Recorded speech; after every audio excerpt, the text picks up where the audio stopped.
वसई भाजपमध्ये तिकीट वाटपावरून नाराजी उघड। निष्ठावंत कार्यकर्त्यांना डावळून आयात केलेल्या व चाळ माफियांना तिकीट दिल्याचा गंभीर आरोप। वसईमध्ये भाजपाने निष्ठावंत कार्यकर्त्यांना आयात केलेल्या व चाळ माफियांना तिकीट दिल्याचा गंभीर आरोप जुचंद्र येथील भाजप कार्यकर्ते निशिकांत म्हात्रे यांनी केला आहे। हाच असंतोष दूर करण्यासाठी प्रदेशाध्यक्ष रवींद्र चव्हाण वसई दौऱ्यावर आले होते। माणिकपूर येथील सभागृहात त्यांनी कार्यकर्त्यांशी संवाद साधला, त्यांना मार्गदर्शन दिले। नाराज कार्यकर्ते गोंधळ घालण्याची शक्यता लक्षात घेऊन पोलिसांचा मोठा बंदोबस्त तैनात केला होता।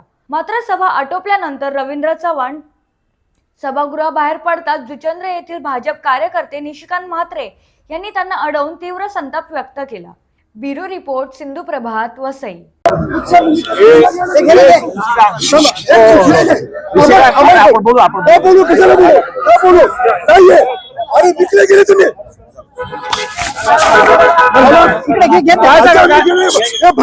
तिकीट ज्यांचे अवकाश देता तिकीट दिले, पैसे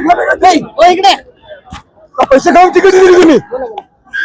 आणि 45 वर्ष 1980 27 म्हणजे पहिली गोष्ट म्हणजे एकतर आणीबाणी नंतर माझ्या आयुष्यात मी बर्बाद झालो। मी काय झालं म्हणजे काय तुम्ही आम्हाला फसवलं।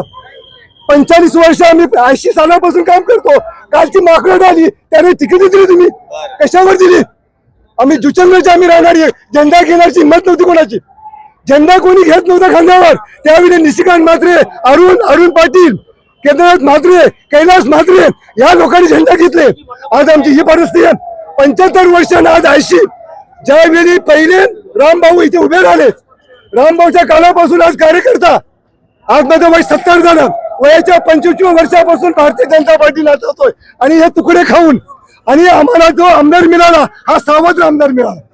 आमदार आमचा तर कष्टाचा होता, सावत्र आमदार मिळाला म्हणून आमची परिस्थिती झाली। आम्हाला वसईचा आमदार आमच्याकडे आम्हाला दुबे मिळाली, त्याच्यामुळे आमचं आयुष्य बर्बाद केलं। आमचं आयुष्य बर्बाद केलं। माझं नाव निशिकांत म्हात्रे राहणार जुचंद्र, एकमेव भारतीय जनता पार्टी 1980 सालापासून नाचवणारा मनुष्य। वसई तालुक्यामध्ये 18 कार्यकर्ते होते, 18 कार्यकर्ते होते। त्याच्यानंतर वसईमध्ये आता झाले दिसतात ते आता 3 आमदार आले म्हणून आज सगळं गाव आला।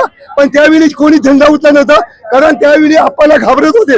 पण तेव्हा आम्ही 2009 पासून आमचा मर्डर पण झाला असता। आमच्या त्यावेळी पक्षासाठी आमचा प्राण केलं असतं, पण पक्ष आम्ही जगवला आणि आज आम्ही आहोत। आज आमची किंमत, आज ज्येष्ठांची किंमत,